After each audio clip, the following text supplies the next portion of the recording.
అలాగే నాతోటి జత పనివారు వేదిక మీద ఉన్న దేవుని పిల్లలైన మీకును క్రీస్తు యేసు వారి సర్వోన్నతమైన నామములో శుభాభివందనాలు తెలియజేసుకుంటున్నాను.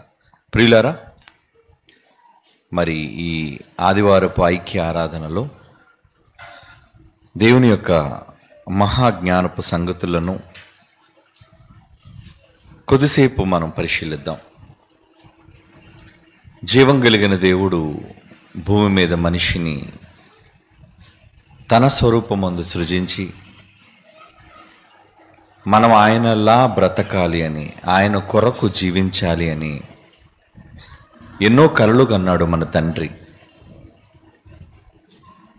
అలాంటి సందర్భాలలో మనిషి దేవుని మాటను తిరస్కరించి, ఎదిరించి, దేవునికి బాధను కలిగించి తనకు తాను నాశనాన్ని కొని తెచ్చుకున్నాడు. అప్పటి వరకు సిగ్గు అన్నది ఎరగని మనిషి తొలిసారిగా తాను చేసిన పనికి దేవుని ముందు సిగ్గుపడటం అనేది అలవాటు చేసుకున్నాడు. దేవుని ముందు సిగ్గుపడటం ఏమంటే, మన కళ్ళ ముందు పిల్లలు పుడతారు. వాళ్ళు చిన్నప్పుడు బట్టలు లేని వాళ్ళు కానీ తిరుగుతుంటారు మన ముందు. కానీ వాళ్ళు ఏ రోజు దాన్ని సిగ్గుగా భావించరు. ఎందుకంటే వాళ్ళ మనసు పవిత్రం,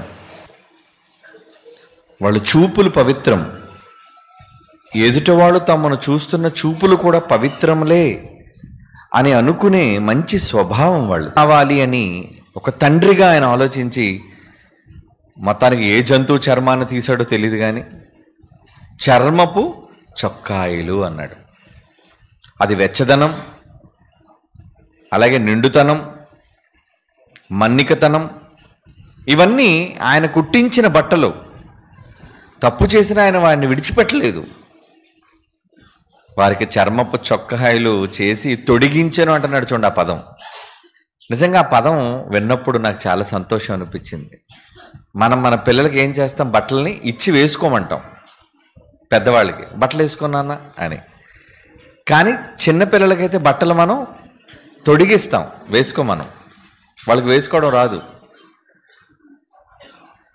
ఏదైనా తోటలో ఆదామవ్వలకి అసలు బట్టలు అంటే ఏంటో తెలియదు, అవి వేసుకోవడం అంటే ఏంటో కూడా తెలియదు. మళ్ళీ పెద్దవాళ్లే, వాళ్ళు పాకే పసిపిల్లలు గారు వాళ్ళు. ఆ స్థితిలో ఉన్న వాళ్ళను కూడా దేవుడు ఏం చేశాడు, వాళ్ళ దగ్గరికి చేరదీసి బట్టలు తొడిగించాడట. నిజంగా ఒక తండ్రి కనబడుతున్నాడు కదా ఆయనలో మనకి. ఇలా వేసుకోవాలి ఆయన బట్టలు. ఏది చెయ్యివు, చెయ్యి పైకెత్తు, ఏది ఈ కాలు, ఏది ఇటుపక్క చాపు. మన పిల్లలకి ఎలా బట్టలు వేస్తాం, అలా తన పిల్లలకు బట్టలు తొడిగించాడు సిగ్గును కప్పుకోవడానికి. ఎందుకు? సిగ్గు తెచ్చే పని చేశారు గనుక. సిగ్గుమాలిన దేవుని పనిని అతిక్రమించి ఆ పనిని చేశారు గనుక వాళ్ళకి అటువంటి దౌర్భాగ్యమైన పరిస్థితి ఎదురైంది. ప్రియులారా, సరే, అప్పటి నుంచి మానవ జాతి ఇంకా తమ వంటి మీద సిగ్గును కప్పుకోవటానికి వస్త్రాలు, ఈ బట్టలు తొడుగుకుంటున్నాం మనం. అంతే కదండి. బట్టలు ఎందుకు వేసుకుంటున్నాం మనం? సిగ్గును కప్పుకోవడానికే. మరి జీవరాశులు ఎన్నో ఉన్నాయట. మనిషి లెక్క కట్టి అంచనాగా చెప్పాడు ఒక మాట. అది ఖచ్చితంగా కాదు, ఇంకా చాలా లక్షలు ఉన్నాయి. మనిషికి తెలియని జీవరాశులు కొన్ని కోట్ల సంఖ్యలో ఉన్నాయి. 84 లక్షల జీవరాశులు ఉన్నాయట. వాటిలో వేటికైనా బట్టలు ఉన్నాయా? ఏమండి చెప్పండి, ఉన్నాయా? లేవు. మన ఇంట్లో తిరిగే కుక్క, మనం పెంచుకునే ఒక మేక, గొర్రె, ఆవు, వేటికి ఒక పక్షి బట్టలు లేవు. అలాగనే వాటికి సిగ్గు కూడా లేదు. కనుక వాటికంటే శ్రేష్ఠులమైన మనకి సిగ్గొచ్చింది. ఎందుకంటే సిగ్గుమాలిన పని చేశాం కనుక. ఏంటి ఎంతగా సిగ్గుమాలిన పని ఏంటంటే దేవుని మాటను మేరటం, దేవునికి ఎదురు తిరగటం అని కూడా చెప్పచ్చు. అప్పుడు వచ్చేయండి మన ఒంటి మీదకి బట్టలు. బట్టలు వచ్చి బట్టలు మన సిగ్గును కప్పుకోవటం అలవాటు చేసుకుంది మానవ సమాజం. అయితే ఇది దేహాన్ని కప్పుకొని సిగ్గును కప్పుకునే వస్త్రాలైతే ఆత్మకు కూడా సిగ్గుంది. తెలుసా మీకు? ఆత్మ దేహాన్ని కప్పుకుంది అనుకుంటున్నారేమో, కానీ ఆత్మకు కూడా సిగ్గు. ఎప్పుడు సిగ్గు? ఆత్మకు సిగ్గు ఎలా ఉంటుంది? ఇంతకీ ఆత్మకు బట్టలు కావాలా? శరీరానికైతే బట్టలు కావాలని ఎప్పటివరకు మనం విన్నాం. కానీ మీరనగా ఎవరు? మీ ఆత్మ. మీరెవరు? ఆత్మ. ఈ దేహం కాదు కదా, అవునా? ఈ దేహం కాదు ఈ పేరు. ఈ లోపల ఉన్న శక్తికి, అంటే మనకి, ఆత్మకి పేరు. మరి ఆ ఆత్మ ఏం ధరించుకుంది? ఏం ధరించుకోవాలి? వాటికి కూడా ఏమైనా కావాలా? అందుకే తండ్రి వాళ్ళతో ఏం చెప్పాడో ఒక మాట బైబిల్లో చదువుదాం. ప్రకటన గ్రంథంలో ఆయన ఒక విషయాన్ని చెబుతున్నాడు. ఆత్మకు కావలసిన వాటిని గురించి చెబుతున్నాడు. చూడండి ఇక్కడ ప్రకటన గ్రంథం 3వ అధ్యాయం 18వ వచనం. ప్రకటన గ్రంథం 3వ అధ్యాయం 18.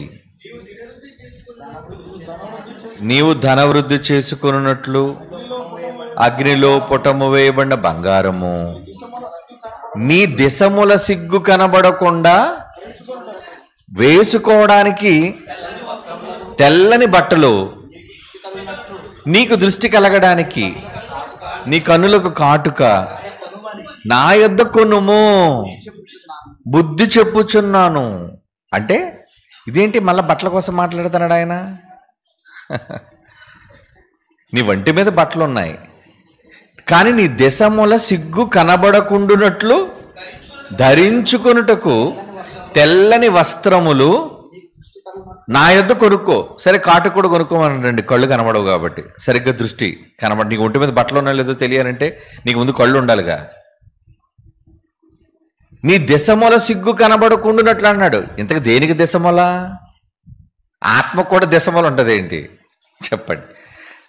దశముల అనేసి అంటే ఏంటంటే బట్టలు లేని మన శరీరం, అది దశముల. కానీ ఆత్మ విషయంలో అంటున్నాడు ఏంటి? మీ దశముల సిగ్గు కనబడకుండానట్లు ధరించుకొనుటకు నా యొద్ద కొనుక్కో. మళ్ళీ బట్టలు ఏమంటున్నాడు? కొనుక్కోమంటున్నాడు. చూడండి, ఈ బట్టలు ఫ్రీగా ఇవ్వడట. ఏదేంతో అట్లా ఫ్రీగా ఇచ్చాడు, అవునా? ఏదేంతో అట్లా ఫ్రీగా కుట్టించి సైజు బట్టి కరెక్ట్గా ఫిట్ చేశాడు. కానీ దీనికి మాత్రం నువ్వు డబ్బులు పెట్టి కొనుక్కో. తెల్లని బట్టలట. అయితే వైట్ డ్రెస్ ఉన్న వాళ్ళు ఏమనుకుంటారు? అయితే మేము ఆల్రెడీ వైట్ డ్రెస్తో ఉన్నాండి, మాకేం ఇబ్బంది లేదు అనుకుంటారేమో. ఆ వైట్ డ్రెస్ కాదు ఇది. ఆ తెల్లని బట్టల కోసం ఇక్కడ చెప్పటం లేదు. తెల్లని బట్టలే సిగ్గు కప్పేవైతే ఏమండి, మన నల్ల డ్రెస్ వేసుకున్నోళ్ళు సిగ్గుతో ఉన్నోళ్ళ, రంగుల బట్టలు వేసుకున్నోళ్ళు సిగ్గుతో ఉన్నోళ్ళ. అప్పుడు మనమేమనుకోవాలి? అయితే మరి రాజకీయ నాయకులు ఆడు ఎప్పుడు వైట్ అండ్ వైట్లో ఉంటాడు, అవునా? రాజకీయ నాయకుడు ఎప్పుడు వైట్ డ్రెస్సే అంటే ఆడెప్పుడు వాడు దిశముల సిగ్గు కప్పుకున్నాడు అనమాట, అవునా? ఆడే సిగ్గులేనుడు, అవునా? వాళ్ళు బ్రతికే సిగ్గులేని బ్రతుకు, అవునా? అందరికీ దండం పెట్టి ఏమంటాడు?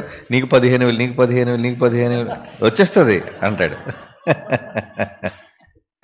అవునా కదా చెప్పండి? గెలిచిన తర్వాత ఎవరికి 15,000 ఇవ్వలేదండి, అది బాధ. పాపం ఆశపడ్డారు ఆంధ్ర రాష్ట్ర ప్రజలు. మీరు తెలంగాణలో అండి, కానీ వైరల్ అయిపోతుంది కదా, మీకు కూడా వచ్చేసింది ఆ న్యూస్. ఇక్కడ ఆంధ్ర వాళ్ళు కూడా ఉన్నారండి. సర్లేండి, ఏది ఏమైనా పాపం ఏదో ఆ మాట విని ఫోన్లో డబ్బులు ఇస్తే బట్టలైనా కొనుక్కోవచ్చు అనుకున్నారు. ఆఖరికి చిన్న బుడతాడు అక్కడ నిలబడి, బొడ్డ పిల్ల నిలబడితే దాంతో కూడా అంటే, అమ్మ నీకు కూడా 18,000 వస్తుంది నీకని ఆశ పెట్టి ఓట్లు అడుక్కునేవాళ్ళు, మోసం చేసేవాళ్ళు. వాళ్ళకి ఏం సిగ్గు ఉందండి? మరి మన వైట్ డ్రెస్ వేసుకున్నాడు, మరి దేవుడు చెప్పినట్లుగా దిశములు కప్పేసుకున్నాడా? నో, అలాంటి వాటి కోసం దేవుడు ఇక్కడ చెప్పటం లేదు. దేవుడికంటూ కొన్ని విషయాలు ఉన్నాయి. ప్రకటన గ్రంథం 19వ అధ్యాయం చూడండి, బైబిల్ తెరిచి చూడండి. ప్రకటన గ్రంథం 19:8 కొనుక్కుంటారా? బట్టలు కొనుక్కుంటారా ఇప్పుడు మీరు? ధరించుకొనుటకు ప్రకాశములు, అబ్బా మంచి వెలుగుగా ఉన్నాయట ప్రకాశములను, నిర్మలము, చాలా ప్యూర్ అండ్ వైట్ గా ఉన్నాయట. సన్నపు నారబట్టలను ఇవ్వబడ్డాట. ఏమి ఇచ్చారటండి? సన్నపు నారబట్టలు ఇచ్చేసారట. ఏమండి? తెల్లగా ఉన్నాయట. ఏమండి? నిర్మలంగా ఉన్నాయంట, సన్నగా ఉన్నాయట నారబట్టలు. నారబట్టలు అంటే ఏంటనుకున్నారు? ధనవంతుడు ఏం బట్టలు వేసుకునేవాడు లోకంలో? వాడట సన్నపు నార, ఉదారంగు బట్టలు, సన్నపు నార బట్టలు వేసుకుని ప్రతిదినము బహుగా సుఖపడుచుండేవాడట. అంటే బాగా డబ్బున్నోడు వేసుకుని ఖరీదైన బట్టలు ఏంటంటే వాల్యూ, నార బట్టలు. ఏమండి? ఈ మధ్యన కూడా చూడండి, పెద్ద పెద్ద ఫంక్షన్స్కి వెళ్ళేటప్పుడు ఈ సెలబ్రిటీస్, హీరోలు కానీ హీరోయిన్లు కానీ ఒక్కొక్క డ్రెస్సు ఎంత ఉంటుందో తెలుసా అండి? ఆ ప్యారిస్ అండి, ఈ బట్టలన్నిటికీ ఒక చెత్త ప్రదేశం ఏంటంటే ఆ ప్యారిస్ నగరం. అక్కడ ఒక డ్రెస్ ఖరీదు ఎంత ఉంటుందో తెలుసా అండి? ఒక ఖరీదైన బట్ట అంటే ఒంటి మీద వేసుకునే ఒక డ్రెస్, వస్త్రం, దాని ఖరీదు తక్కువ ఒక 6 లక్షలు 7 లక్షలు ఉంటుందండి. తక్కువ. ప్యారిస్ వీధుల్లోకి వెళ్ళి మీరు అక్కడ ఉన్న, మనలాగా ఇప్పుడు సిఎంఆర్ ఇక్కడ ఎలాగైతే సౌత్ ఇండియా ఉందో అలా మీరు అక్కడ షాపింగ్ మాల్కి వెళితే అక్కడ మినిమం బట్టలు ఒక 6 నుంచి 7 లక్షలు ఉంటాయండి. 7 లక్షల డ్రెస్సా? అది కూడా మళ్ళీ ఒళ్ళంతా కప్పుకునేటట్లు ఉండదు, అది అరకొర బట్టలే మళ్ళాన. ఎందుకంటే విదేశాల ఫ్యాషన్ మీకు తెలియదు ఏముంది? ఒళ్ళంతా కప్పుకుంటే అది గొప్ప కాదు. అక్కడ ఎంత తక్కువ కప్పుకుంటే అంత గొప్ప. ఆ తక్కువ బట్టలు కూడా ఏమండి లక్షల రూపాయల ఖరీదు, చివరికి 1 కోటి రూపాయలు, 2 కోట్లు, 3 కోట్లు బట్టలు తెలుసా మీకు? మనకు మామూలుగా 1 కోటి రూపాయలను ఎప్పుడు కళ్ళతో కూడా చూడలేదు మనం. ఏమండి?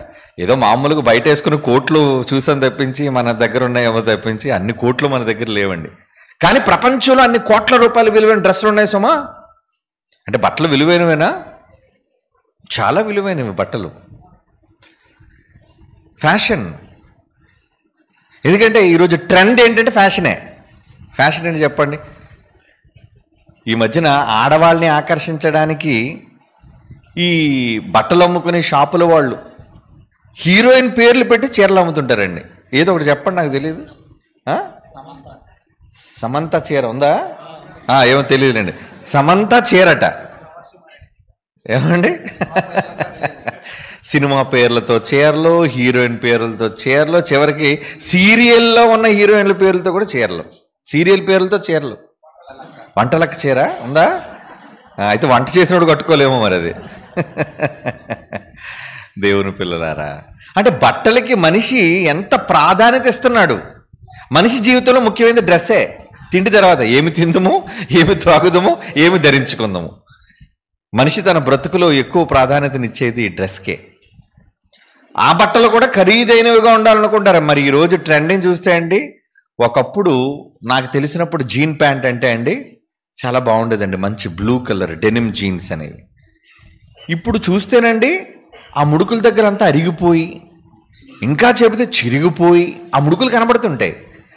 ఎక్కడైనా కూర్చుంటే ముడుకులు కనబడతాయి. ఒక 20 ఏళ్ల క్రితం ఎవడైనా చిరిగిపోయిన బట్టలు వేసుకుంటే వీడు అడుక్కున్నాడేమో అనుకునేవారు, వీడు ముష్టోడని.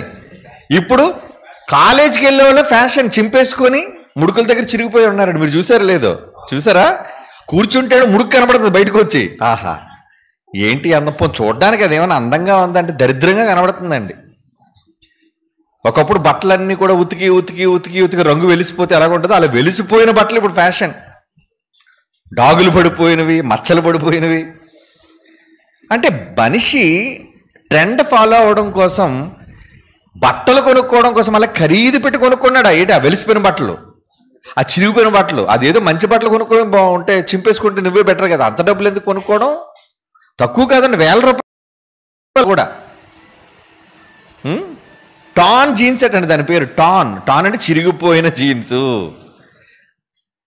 సమాజం ఒంటిని కప్పుకోవడం కోసం లేదా ఫ్యాషన్ కోసం ఎంత డబ్బు ఖర్చు పెడుతుంది, వెచ్చిస్తుందో ఆలోచించండి. ఎందుకంటే డ్రెస్సే మన హోదా. ఎందుకు బట్టల విషయంలో ఎందుకు మనం అంత గొప్పగా ఆలోచిస్తామంటే మన డ్రెస్, మన హోదా.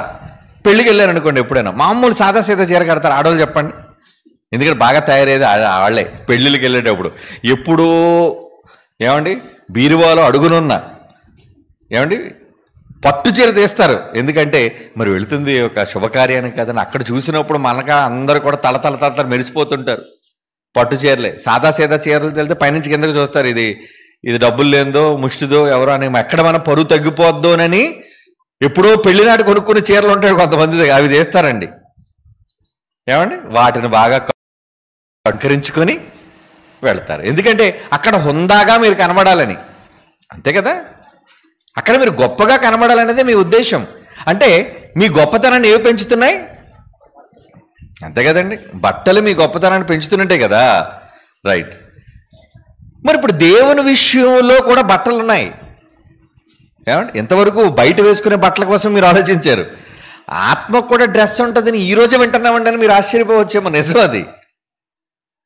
ఆత్మకు కూడా బట్టలు కావాలి. ఆ బట్టలు ఒకే ఒక షాపింగ్ మాల్లో దొరుకుతాయి. ఎక్కడది? గాడ్ షాపింగ్ మాల్, దేవుడు షాపింగ్ మాల్ అండి. చెన్నై షాపింగ్ మాల్ కాదు. ఇంక ఎవరున్నా ఆర్ఎస్ బ్రదర్స్, తుమ్మిడి బ్రదర్స్, రకరకాల ఎంతోమంది బ్రదర్స్ ఉన్నారు. పాపం ఆనందమురు బట్టలు అమ్ముతున్నారు. వాళ్ళు ఎవరి దగ్గర, ప్రపంచంలో ప్యారిస్లో కూడా లేదు ఆ బట్టలు. ఒకే ఒక్కరి దగ్గర ఉంటాయి. అవి దేవుడి దగ్గరట. అవి డబ్బులు ఇచ్చి కొనుక్కోవాలట. ఏమండి మరి కొనుక్కుంటారా డబ్బులు ఇచ్చి? మీరు చెప్పండి అర్జెంటుగా ఎంత కొనేస్తామనే ఆనందంతో మీరు ఉన్నారు. అందుకే ప్రసంగం అయిపోయిన తర్వాత కొనుక్కోండి క్యాష్ ఇచ్చి. ఏమండి వెనకతల బట్టలు ఏం తెచ్చారేమో చూస్తున్నారేమో. నేను అటువంటి వ్యాపారం చేసేవాడిని కాను. ఏమండి మీకు ఏదో బట్టలు అమ్మి కాదు. ఇక వాక్యం మీకు అవసరమైన మాటలు చెప్పి ఇప్పటి వరకు సిగ్గులేని వారిగా ఉన్న క్రైస్తవ్యానికి బట్టలు తొడిగించడానికి వచ్చాను నేను. మరి బట్టలు వేసుకుంటారా బాబు అని. ఏమండి దిగంబరులుగా ఉన్న వాళ్ళకి బట్టలు వేయాలి కదా. మరి సిగ్గు కదండి. సడన్గా మనం బట్టలు లేనప్పుడు ఎవరైనా గదిలోకి వచ్చారనుకోండి, వెంటనే సిగ్గుపడతాయి. ఇలా వచ్చేసేవంటే వెళ్ళని. మరి దేవుని విషయంలో కూడా బట్టలు కావాలి. మరి ఎంతమంది ఆ బట్టలు కొనుక్కున్నారు? అసలు బట్టలు ఉన్నాయని సంగతే తెలియదు, అది ఎవరు అమ్ముతారో తెలియదు, అది ఎలా కొనుక్కోవాలో తెలియదు, అవి ఎలా వేసుకోవాలో కూడా తెలియదు. ఇప్పుడు ఈ విషయాలన్నీ మీరు తెలుసుకున్న తర్వాత వెంటనే మీరు ఆ పని చేయాలి. మొట్టమొదటి ఫస్ట్ పని అదే. లేగానే ముందు ఒంటి మీద బట్టలు సరిగ్గా ఉన్నాయో లేదు కదండి మనం చూసుకుంటాం సిగ్గును కప్పుకోవడానికి. కనుక క్రైస్తవులుగా మనకు కూడా సిగ్గు ఉంది. నీ దశమూల సిగ్గు అన్నాడు. అందుకే చదవండి మళ్ళీ ఇంకొకసారి ఆ మాట చదివి ఇక్కడికి వద్దాం. 19కి ప్రకటన 3 కదా చదువుకొని ఉందాడ. 3:18. నీవు నీ దశమూల సిగ్గు కనబడకుండానట్లు ధరించుకొనుటకు, దశమూల సిగ్గు కనబడకుండానట్లు. మళ్ళీ నా దగ్గర ఉన్న బట్టలు కలర్ డ్రెస్ కాదంటున్నాడు. మళ్ళీ ఇది ఎక్కడ బట్టలు అండి బాబు? ఏదైనా రంగు బట్టలు అయితే బాగుంటుంది. కానీ వెళ్ళి ఏమంటే పెద్ద షాపింగ్ మాల్కి వెళ్తే తెల్ల చీర కొన్నాం అనుకోండి, అమ్మా భర్త లేడా అని అనుకుంటారు. ఏమంటే కానీ దేవుడు ఏంటి ఇక్కడ ఇలా మరి వైట్ డ్రెస్ ఇచ్చేసాడు మనకి. ఇంతకీ ఏంటంటే చెప్తున్నాడు. ఇప్పుడు రండి 19వ కీర్తన 19వ అధ్యాయం ప్రకటన గ్రంథం 8వ వచనం. మరియు ఆమె ధరించుకొనుటకు ప్రకాశం, మంచి బ్రైట్గా మెరుస్తున్నాయట బట్టలు, నిర్మలంగా ఉన్నాయట, ప్యూర్ సన్నపు ఖరీదైన నారబట్టలు ఇవ్వబడ్డాయట. ఇవ్వండి ఆవిడికి అన్నాడట. అవి పరిశుద్ధుల నీతి క్రియలు. ఇప్పుడు బట్టలు ఏంటో చెప్పాడు చూడండి. అమ్మయ్య కొంచెం బతికించారండి బాబు. పరిశుద్ధుల నీతి క్రియలు అంటే నమ్మి దేవుని కోసం మీరు చేసే పనులే మీకు బట్టలు. ఎవరు చేయాలంటే ఇది పరిశుద్ధులు. పరిశుద్ధులు ఎవరు? క్రీస్తును నమ్మిన వారం కదా, క్రైస్తవులు కదా పరిశుద్ధులు. క్రీస్తును నమ్మిన వాళ్ళందరూ పరిశుద్ధులు. మరి ఇప్పుడు క్రీస్తును నమ్మిన పరిశుద్ధులైన వాళ్ళందరూ ఏం చేయాలి? నీతి క్రియలు చెయ్యాలి. నమ్మి దేవుని కోసం పనులను చెయ్యాలి. నీతి అంటే నమ్మకం కదా. దేవుని నమ్మి మీరు పనులు చెయ్యాలి. ఆ పనులు చేస్తే మీకు బట్టలు వస్తాయట. మరి ఇప్పుడు పనులు చేయాలంటే ఏం కావాలి? పెట్టుబడి. ఈరోజు ఇక్కడ పాల్వంచలో సభలు పెట్టడానికి కొన్ని లక్షల రూపాయలు ఖర్చు అయిందండి పిల్లలకి. లక్షల రూపాయలు. ఎందరో అభ్యంతర కారణంగా నిలిచారు. ఎక్కడో గ్రౌండ్లో పెడదామంటే ఆ గ్రౌండ్కి ఇవ్వనివ్వకుండా చేశారు, ఇంకో గ్రౌండ్లో పెడదామంటే ఆ గ్రౌండ్ ఇవ్వనివ్వకుండా చేశారు, మూడో గ్రౌండ్లో పెడతాంటే మూడో గ్రౌండ్ ఇవ్వనివ్వకుండా చేశారు. మీలో చాలా మందికి తెలుసు, డేట్లు అవే అయినా సరే గ్రౌండ్ మారిపోతూ చివరికి లోపలికి వచ్చి ఈ గ్రౌండ్లో పెట్టుకున్నాం. మరి బయట గ్రౌండ్లో పెడితే బాగున్నావు, కానీ శత్రువులు ఈ మాటలు ప్రజలకు వెళ్ళనివ్వకూడదని అపవాది చేసిన కుట్ర. దేవుడు ఏమనుకున్నాడు, సర్లే లోపలే పెట్టినామండి, నా మీద ఇష్టం ఉన్న వాళ్ళు ఎవరో లోపలికి ఎత్తుక్కుంటూ రావాలి, వాళ్ళకి అది ఇష్టమైన వాళ్ళు. ఏమండి, ఎక్కడో బయట పెడితే అభ్యంతరంగా ఆపేద్దాం అనుకున్న వాళ్ళు, అక్కడ పెట్టనివ్వకూడదు అనుకునే వాళ్ళు ఆపేద్దాం జనాలను అనుకున్నారు. కానీ ఈ లోపల పెడితే ఆపారేంటి? నేను చూస్తుండగా స్టేజ్ మీద 2 సార్లు కుర్చీలు వచ్చాయండి, 2 సార్లు బళ్ళు మీద. జనం వచ్చేసారు, కుర్చీలు లేవు. వీళ్ళేమనుకున్నారు, లోపల కదా గ్రౌండ్, ఏదో కొద్దిమంది వస్తారులే, వీళ్ళు ఎక్స్పెక్ట్ చేయలేదు పాపం. దేవుడి కార్యక్రమాలు ఇప్పుడు అలాగే ఉంటాయండి. మనుషుడు అభ్యంతరపరచాలనుకుంటే దేవుడు చూస్తూ ఊరుకుంటాడేంటి? అంతకన్నా డబల్ చేస్తాడు ఆయన. అందులో పెట్టుకుంది దేవుడితో, అదే తెలియదు ఆ సన్నాసులకి. మేము ఢీ కొడుతుంది దేవుడితో అనే సంగతి వాళ్ళకి తెలియదు. నిన్నటికి ఎలా ఉందంటే ఇంక ఈరోజు రేపు మీరు ఆలోచించండి, బేభత్సంగా ఉంటుంది. నా మాటలు బేభత్సంగా ఉంటాయి, సభలు కూడా బేభత్సంగా ఉంటాయి, అందులో ఏ సందేహం లేదు. నో డౌట్, 100% గ్యారంటీ, తిరిగిలేదు ఇందులో. ఏమండి, అయితే మరి పనులు చేయడానికి పిల్లలు త్యాగాలు చేశారు కదండి. ఎక్కడి నుంచి? ఒక ఎల్ఈడీలు పెట్టాలన్నా స్టేజ్ ఎంత బాగుంది, ఎల్ఈడి ఎంత బాగుంది, లైటింగ్ ఎంత బాగుంది, సౌండ్ ఎంత బాగుంది. మరి ఇవన్నీ ఉరకన వస్తాయి మీరు చెప్పండి? లక్షలు పెట్టుబడి పెట్టాలి. ప్రచారంకి ఎంత అయిందండి? పోస్టర్లకి ఎంత అయింది, ఫ్లక్స్లకి ఎంత అయింది, సైన్ బోర్డులకి ఎంత అయింది. ఎక్కడో భద్రాచలం నుంచి కూడా, భద్రాచలంలో పెట్టారు, తర్వాత ఏమో కొత్తగూడెంలో పెట్టారు. అక్కడి నుంచి చూస్తాను నేను ఫ్లక్స్లు, కారులో వస్తున్నప్పుడు ఎల్ఈడి స్క్రీన్ ఆటో కట్ట మొత్తం తిప్పుతున్నారు ఊరంతా. చూసిన వాళ్ళు అనుకుంటారు, ఏంటి ఎంత భారీ ఎత్తున చేస్తున్నారు వీళ్ళు, సభలు జరగకూడదు అని అనుకున్నారు. ఆపలేరు కూడా. దేవుని పిల్లలారా, మరి ఇవి జరిగించడానికి ఈ పరిశుద్ధులైన వీళ్ళందరికీ ఏం కావాలి? డబ్బు కావాలి. మరి డబ్బు కావాల్సినప్పుడు ఏం చేశారండి? మీలో అనేక మంది త్యాగమూర్తులు ఉన్నారుగా. ఏమండి, నాదెంత ఈ సభ జరగడానికి ఇంత చెయ్యాలండి, నేను ఇస్తానండి, ఇదిగో నా 1000 రూపాయలు, ఇదిగో నా లక్షల రూపాయలు. అంటే ప్రభు కార్యక్రమాలు, నీతి క్రియలు జరిగించడానికి. ఇది నీతి క్రియలేనా? ఈ 3 రోజులు నీతి క్రియలేనా? దైవం కోసం చెప్తున్నావా, బైబిల్ కోసం చెప్తున్నావా? ఈ నీతి క్రియలు జరిగించడానికి ఏం చేశారు? పెట్టుబడిగా మీ కష్టార్జితాన్ని పెట్టారు. అంటే మీ అందరికీ ఇప్పుడు డబ్బులు పెట్టిన వాళ్ళందరికీ ఏమొచ్చారనమాట? ఏం కొనుక్కున్నారనమాట? బట్టలు కొనుక్కున్నారనమాట. అంటే కన్వీనర్స్ కానీ డబ్బులకి మీటింగ్లకి డబ్బులు ఇచ్చిన వాళ్ళందరూ ఒంటి మీద బట్టలు ఉన్నట్టు. ₹1 కూడా ఇవ్వలేని పరిస్థితి ఏంటో ఆలోచించండి. ఇప్పుడు ఏమండి, ₹1 ఇవ్వలేని పరిస్థితి ఎలా ఉంటుంది ఇప్పుడు మీకు చెప్తాను. అప్పుడప్పుడు ఏమండి, కొంతమంది పిచ్చోళ్ళు కనపడుతుంటారు రోడ్డు మీద. ఆడు ఒంటి మీద బట్టలు ఉండవండి, ఇలాగ అనుకుంటుంటాడు, ఎటేటో చూస్తుంటాడు, రోడ్ల మీద తిరుగుతుంటాడు. వాడి సడన్గా కళ్ళకి కనబడ్డాడు అనుకోండి, మీరు సిగ్గుపడిపోతారు. ఏంటి వీడికి బట్టలు లేవేటి, ఏమండి, మనం సిగ్గుపడతాం వాళ్ళని చూసి, కానీ ఆడికి నవ్వుతుంటాడు నేను చూసి. అవునా, నవ్వుతుంటాడు. ఎందుకంటే ఆడికి ఒంటి మీద బట్టలు లేవనే సంగతి ఆడికి తెలియదు, అసలు సిగ్గు తెలియదు ఆడికి. కారణం, ఆడి బుర్ర ఖరాబ్ అయిపోయింది, ఆడి మైండ్ చెడిపోయిందండి. నిజంగా సిగ్గు లేకుండా, బట్టలు లేకుండా రోడ్డు మీద తిరిగేవాడిని చూసి మనం ఎలా సిగ్గుపడతామో, ఈ మాట వినండి జాగ్రత్తగా. దేవుని పని కొరకు ధనాన్ని ఇవ్వని వాళ్ళు, సహకరించిన వాళ్ళు బట్టలు లేకుండా తిరుగుతున్నట్టు సమానం. దేవుడు చూసి సిగ్గుపడతారు. ఏంట్రా బట్టలు లేకుండా తిరుగుతున్నాడు, బట్టలు వేసుకో. మన పిల్లలు బట్టలు లేకుండా వస్తే ఏం చేస్తాం? పో బట్టలు వేసుకొని రా అంటామా?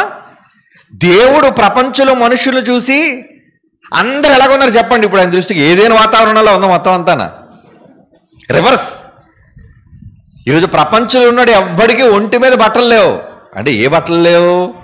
ఈ బట్టలు వేసుకున్నారు, ఖరీదైన బట్టలు. ఎవరికి కావాలవి? దేవుడు అట్ని గుర్తించడు. ఏం కావాలి, ఏం చూస్తాడు? నీతిక్రియ లేవురా, నువ్వు దేవుని కోసం చేస్తున్న పనులేవురా, నువ్వు దేవుని కోసం పెడుతున్న ఖర్చేది. ప్రకటన గ్రంథం చూద్దాం, ఇంకో మంచి మాట. 16వ అధ్యాయం 16వ వచనం. ప్రకటన గ్రంథం 16వ అధ్యాయం 16వ వచనం ప్రియులరా, ఇదిగో నేను వస్తున్నాను, ఎప్పుడు వస్తానో తెలియదు, మీ బట్టలు చెక్ చేయడానికి నేను.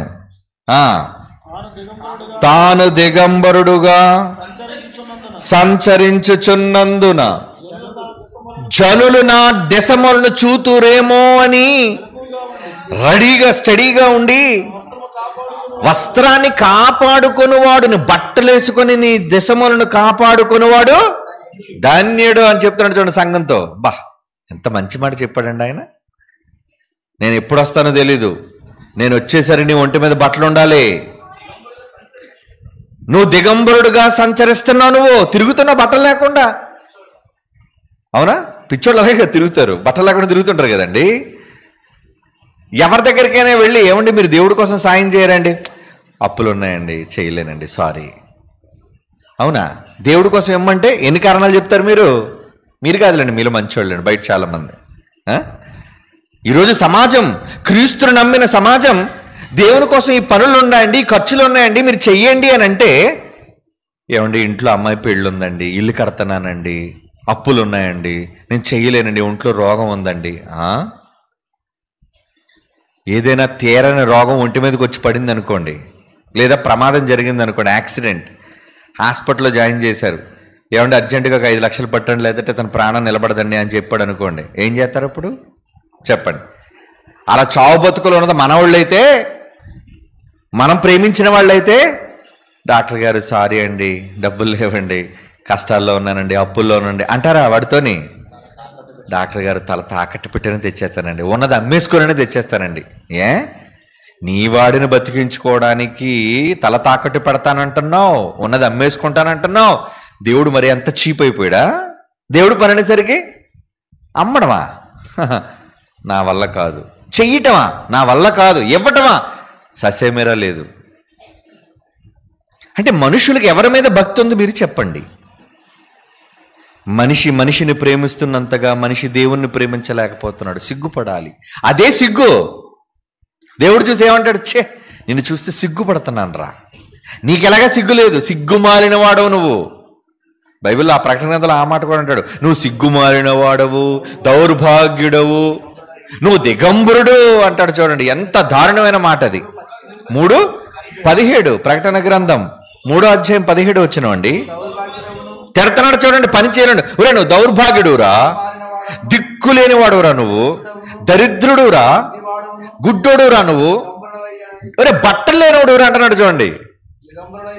దిగంబరుడు పోయి ఉన్నావని ఎరుగక, నా దగ్గర బాగా డబ్బు ఉంది, బ్యాంకులో ఫిక్స్డ్ డిపాజిట్లు ఉంది, ధనవృద్ధి చేసుకున్నాను, 10 ఇల్లులు కొనేసాను, 10 ఎకరాలు పొలం కొనేసుకున్నాను, 6 వారాల నగలున్నాయి, ఏమండి దస్తావేజులు ఉన్నాయి నా దగ్గర అని నాకేమీ కొదువు లేదని చెప్పుకుంటున్నవాడా?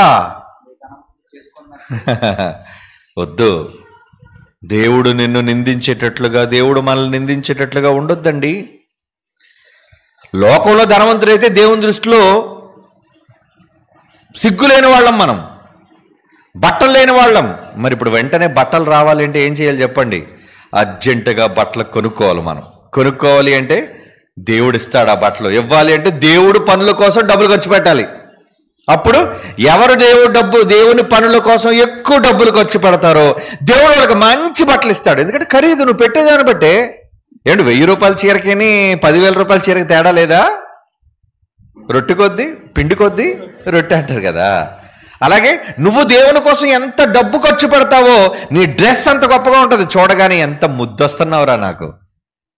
అప్పుడప్పుడు చూడండి, పుట్టినరోజులకి తర్వాత ఫంక్షన్స్కి మన కళ్ళ ముందున్న పిల్లలు తయారైతే ఎప్పుడూ చూస్తుంటాం వాళ్ళని. కానీ ఎందుకో రోజు బట్టలు వేసుకోగానే చాలా అందంగా కనబడతారు. ఎందుకంటే చక్కగా అలంకరించుకొని కాటుకు పెట్టుకొని, ఆడపిల్లలు అయితే ఏమండి పట్టు లంగా పట్టు జాకెట్ వేసుకొని జడగంటలు పెట్టుకొని అందంగా తయారైన చిన్నపిల్లలు తయారైన అనుకోండి, ఏం చేస్తాం? దా ఎలా రామ్మ నా బంగారు తల్లి, ఏంటి ఈరోజు ఎంత అందంగా ఉంది, మురిసిపోతుంది, ఓ 10 ముద్దులు ఇచ్చేస్తాం దానికి. ఏమండి అబ్బాయి అయితే ఎత్తేసుకున్న వాడిని మెడల మీద కూర్చోబెట్టుకుంటాం. అంటే వాళ్ళు అలంకరించుకోవటం వల్ల అందంగా కనబడతారు. దేవుడు కూడా నిన్ను పిలిచి ముద్దు పెడతాడు. ఎప్పుడు? ఏ పని చేయకుండా ఆవారాగా ఊరి మీద తిరిగి బాగా డబ్బు సంపాదించుకొని నువ్వు నీ కుటుంబం నీ పిల్లలు అంటే అసహించుకుంటాడు. కానీ దేవుడు పని, దేవుడి కోసం పనిచేయండి, దేవుని కోసం పనిచేయండి, ఇదిగో దేవుని కోసం ఇస్తున్నానండి, ఇదిగో దేవుని కోసం ఖర్చు పెడతానండి మీరు చేస్తే అప్పుడు దేవుడికి మీరు ఏమైపోతారో తెలుసా? ఏంట్రా ఎంత అందంగా కనబడుతున్నావు రవి, ఏంటి నువ్వు పాలవంచలు ఎంత ఈరోజు ఎంత చక్కగా కనబడుతున్నావు, చాలా కలర్ఫుల్గా, అరే నీకు మంచి బట్టలు ఇస్తాను రా నీకు, దేవుడు అనే మాటలు. ఇలా ఇక్కడ కూర్చున్న వాళ్ళందరూ, ఇక్కడ మీరందరూ కూడా ఎవరైతే దేవుని కొరకు త్యాగాలు చేస్తారో, పనుల నిమిత్తం ఇస్తారో, నిజంగా అండి పాన్ ఇండియా ఆల్బమ్ చేయడానికండి 6 భాషలు క్రైస్తవ చరిత్రలో ఎవ్వరూ చేయలేదండి ఇప్పటి వరకు. సినిమాలు రిలీజ్ చేసుకున్నారు 5-6 భాషల్లో, కానీ క్రిస్టియన్ ఆల్బమ్ 6 భాషల్లో ఎక్కడైనా ఇండియా లెవెల్లో రిలీజ్ అయిందంటే ఎక్కడా లేదు. అది నిజంగా దేవుడు ఆ కృప ఘనత మనకే ఇచ్చాడండి. 6 భాషలు, ఇన్ని పాటలు, ఎంతమంది సింగర్లు, రికార్డింగ్లకి ఎంత డబ్బు, లక్షల రూపాయలండి. నిజంగా ఎంతోమంది పిల్లలు త్యాగాలు చేస్తున్నారండి అయ్యా. ఎందుకంటే నేను ఆంధ్రాలోనే కాదు, నేను ఖర్చు పెట్టే డబ్బు ఒక తమిళనాడు, ఒక ఒరిస్సా, ఏమండి, ఒక మలయాళం, కేరళ, ఒక కర్ణాటక, ఇక హిందీ అయితే నేషనల్ లాంగ్వేజ్, హిందీ అయితే మొత్తం దేశమంతా. అంటే ఒక్కొక్క పాట ప్రసంగం మీకు తెలుసు. మరి ఒక్కొక్క పాట దేశవ్యాప్తంగా రాష్ట్రాల్లోకి వెళ్ళి వాళ్ళందరినీ విని మార్చాలి అంటే పెట్టుబడి పెట్టాలిగా. నిజంగా పెట్టుబడి పెడుతున్న ఎందరో నా పిల్లలైన వాళ్ళు, నన్ను ప్రేమించిన వాళ్ళు, ఏదో సింగిల్గా ఒక తెలుగు లాంగ్వేజ్లో 6 పాటలు 8 పాటలు అయితే ఎన్ని పాటలు తెలుసండి? 8 పాటలు మొత్తం అన్ని భాషల్లో అండి. నిజానికి 15 పాటలు ఉన్నాయండి ఒక ఆల్బంలో. అన్ని చేయలేరు కాబట్టి, అంత డబ్బు మన దగ్గర లేదు కాబట్టి 8 పాటలతోనే కుదించేసుకున్నాం. ఎందుకంటే మరి డబ్బులు లేవుగా. ఇన్ని పనులు చేయాలి అంటే పెట్టుబడి కావాలి. మరి పెట్టుబడి ఇచ్చేవాళ్ళు ఎవరైతే ఇస్తున్నారో, ఎవరైతే పెట్టుబడి పెడుతున్నారో, దేవుడు వాళ్ళ ఖరీదైన బట్టలు ధరించబోతున్నాడు, అలంకరించబోతున్నాడు దేవుడు. ఇందాడే అన్నాడే, అమ్మ అలంకరించండి ఆవిడ్ని అలంకరించండి, తెల్లని బట్టలతో, నిర్మలమైన బట్టలతో, పరిశుద్ధమైన బట్టలతో, నీతి క్రియలతో అలంకరించండి ఆవిడ్ని. ఆవిడనగానే ఆడదనుకోకండి, సంఘం అనే మనమే స్త్రీ, అవునా? క్రీస్తుకు ప్రదానం చేయబడిన వాళ్ళం మనం. మనల్ని దేవుడు అలంకరిస్తాడట. అలా అలంకరణ మనకు జరగాలి అంటే మనం రోజు రోజు డబ్బులు దేవుని కోసం ఖర్చు పెడుతుంటే మన మీద, మన ఒంటి మీద అంటే ఈ ఒంటి మీద కాదు, ఆత్మ మీద అలంకరణ పెరిగిపోతుంది. అదే కదండి. చెవులు లేకుండా ఉన్నారనుకోండి, చెవులు లేకుండా మామూలుగా ఉంటారు. చెవులకు పెడితే కాస్త అందం పెరుగుతుంది, అంతే కదండి. ముక్కు పొడక పెట్టుకుంటే, అంటే సహజంగా ఆడవాళ్ళ కోసం చెప్తున్నాను, అలాగే మగవాళ్ళ కనుక కోసం లేదని కాదు, ఏమండి. అంటే ఒక్కొక్క యాడిషన్ లేదా ఒక్కొక్క బట్ట, ఒక్కొక్క ఏమంటారు దాన్ని, ఆభరణం ధరించే కొద్దీ అలంకరణ పెరుగుతుంటుంది. అలాగే దేవుని కొరకు మీరు ఒక్కొక్క నీతిక్రియ చేసే కొద్దీ దేవుడు మిమ్మల్ని చూడగానే అందంగా మీరు కనబడుతుంటారు. ఏంటి ఎంత అందంగా మెరిసిపోతుందో నా కూతురు ఈరోజు, నా కొడుకేంటి ఎంత అందంగా కనబడుతున్నాడు, ఎంత గొప్పవాడురా నా కోసం. నువ్వు బట్టలు లేకపోయినా అలిసిపోయి నడిచి, ఏమండి, చెమటలు పట్టి, నిజంగా పిల్లలు పోస్టర్లు అంటించడానికి రోడ్ల మీద తిరిగారండి. ఆ రాత్రిపూట ఫ్లక్స్లు కట్టారండి, ఇంటింటికి వెళ్ళి కరపత్రాలు పంచారండి, సిగ్గుపడకుండా వీధుల్లో కరపత్రాలు పంచుతున్నారండి. అప్పుడు చెమట పట్టదా? ఏమండి, నడిచి నడిచి తిరిగి తిరిగి కాళ్ళంతా నొప్పులు రావా? కానీ దేవుడు వాళ్ళ కోసం ఏమంటారు, సరే నాన్న నీ పాదాలు బంగారం రా, నీ పాదాలు సుందరం రా. ఎందుకో తెలుసా? నా కోసం నువ్వు కష్టపడ్డావు కదా, నీ పాదాలు నేను ముద్దు పెట్టుకుంటాను. నిజమండి. అంటే ప్రభువు కోసం చేసి ప్రభువును మెప్పిద్దాం, మనం ప్రభువును కనపరుద్దాం, తండ్రిని సంతోషపరుద్దాం. మరి ఎందుకు మనం అలాగ ఆలోచించలేకపోతున్నాం? ఎప్పుడు చూసినా భార్యని ఎలా సంతోషపెట్టాలని భర్త ఆలోచిస్తుంటాడు, ప్రేయస్ని ఎలా సంతోషపెట్టాలని ప్రియుడు ఆలోచిస్తుంటాడు, పిల్లల్ని ఎలా సంతోషపెట్టాలని తల్లిదండ్రులు ఆలోచిస్తుంటారు. మరి దేవుణ్ణి ఎలా సంతోషపెట్టాలని ఎందుకు ఆలోచించం? మనం ఆయన పిల్లలం కదా. ఇన్ని చేశాడే దేవుడు మన కోసం. మనం ఏం చేస్తే తండ్రి పొంగిపోతాడు, ఏం చేస్తే మా నాన్నకి సంతోషం, అది బైబిల్ చెప్పిందండి. కానీ ఎందుకో మనం ఆలోచించట్లేదు. 99 నీతిమంతుల విషయమే కలుగు సంతోషము కంటే ఒక పాపి మారితే పరలోకంలో ఎక్కువ సంతోషం అన్నాడే. అంటే ఈ సమాజంలో ఒక పాపిని మార్చడానికి సభ పెడుతున్నారా? ఒక పాటకు మీరు స్పాన్సర్ చేస్తున్నారా?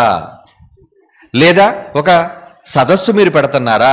ఒక సెమినార్, ఏమండి, ఒక సేవకుడికి సహాయం చేస్తున్నారా? సంఘానికి సహాయం చేస్తున్నారా? ఇలా ఎన్నో ఉన్నాయి.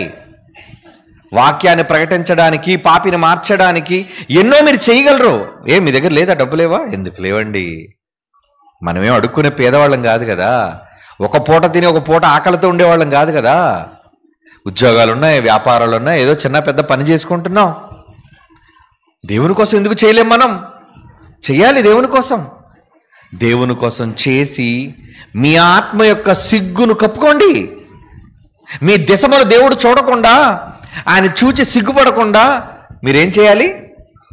బట్టలతో, నీతి బట్టలతో, దేవుని క్రియలనే బట్టలతో కప్పుకోండి, అలంకరించుకోండి మిమ్మల్ని మీరు. 1 పేతురు పత్రిక 3వ అధ్యాయం 4. 1 పేతురు పత్రిక 3వ అధ్యాయం 4వ వచనం అండి. 1 పేతురు పత్రిక 3వ అధ్యాయం 4వ వచనం. సాధువైనట్టు మృదువైనట్టునైనా గుణమ్మను అక్షయాలంకారం. సాధు, మృదువు, గుణం అనే అక్షయ అలంకారం. ఏ అలంకారం అన్నాడు? నీ క్యారెక్టర్, నీ గుణం, నీ హృదయపు అంతరంగాన్ని అందంగా మార్చుకోండి. ఆ స్వభావాన్ని మీకు అలంకారము. అది దేవుని దృష్టికి మిగుల విలువ గలది. బయట ఎంత ఖరీదైన బట్టలు వేసామని కాదు, దేవుని కోసం ఎంత ఖరీదైన పని చేసామనేది లెక్క. అలా మన దేవుని కోసం ఆలోచించగలుగుతున్నాం, ఎంతమందిని మార్చగలుగుతున్నాం, ఎంతమందిని కాపాడగలుగుతున్నాం, ఎన్ని దేవుని కోసం మంచి కార్యక్రమాలు సాధించగలుగుతున్నాం ఈ జీవితంలో. చేద్దామర్రా, చేసి మిమ్మల్ని మీరు అలంకరించుకోండర్రా. ఈ అలంకారం, బయట ఉన్న అలంకారం ఎండలోకి వెళ్తే పోద్దండి, ముసలైపోతే అలంకారం పోద్దండి. ఒకప్పుడు సినిమా ఇండస్ట్రీ నేలిన మహారాణులు, ఏమంటే బ్యూటీ క్వీన్లు అని వెలిసిన వారు ఇప్పుడు ఎలాగైపోయారంటే ముసలి, చర్మం ముడతలు పడి వృద్ధాప్యానికి వెళ్ళిపోయి చూస్తేనే భయం వేసేస్తుంది. ఏంటి బాబు కళ్ళకు వస్తుందా ఈవిడని. ఎందుకంటే పళ్ళు ఊడిపోయి, ఏంటి కళ్ళు డిస్లొకేట్ అయిపోయి, ఏంటి అందంగా ఉన్నప్పుడు మన చర్మం నెగనెగలు ఆడుతుంటుంది, లేదంటే తర్వాత ఏమైపోతుందండి వాడిపోయి. ఏమండి ఒకప్పుడు స్ట్రైట్గా చూసే కళ్ళు వృద్ధాప్యం అయ్యేసరికి నీరసంగా అయిపోయి ముడతలు వచ్చేసి ఒక కన్నుడు చూస్తుంటుంది, ఒక కన్నుడు చూస్తుంటుంది, ఏదో అయిపోతుంటుంది చూపు మనకి. ఏమండి ఒకప్పుడు నిండుగా జుట్టు ఉంటుంది, కానీ తర్వాత వృద్ధాప్యంలోకి వెళ్ళేసరికి జుట్టు అంతా పోయి బట్ట తల. ఏమండి ఇలాంటి పరిస్థితుల్లో ఉన్నది ఈ దేహం. దాన్ని ఎందుకంటే అలంకరిస్తారు? అలాగే శుభ్రంగా ఉంచొద్దని చెప్పట్లేదు సుమా, స్నానాలే చేయకుండా మాడండి, దాన్ని శుభ్రంగానే ఉంచండి. అంటే దీనికి పెట్టే పెట్టుబడి కన్నా ఆత్మను బాగా అలంకరించండి. ఏమంటే చివరిగా ఈ మాట చదువుకుందాం. తిమోతి గారికి పౌలు రాస్తున్న 1 పత్రిక 2వ అధ్యాయం 10వ వచనం. తిమోతి గారికి పౌలు రాస్తున్న 1 పత్రిక 2వ అధ్యాయం 10వ వచనం.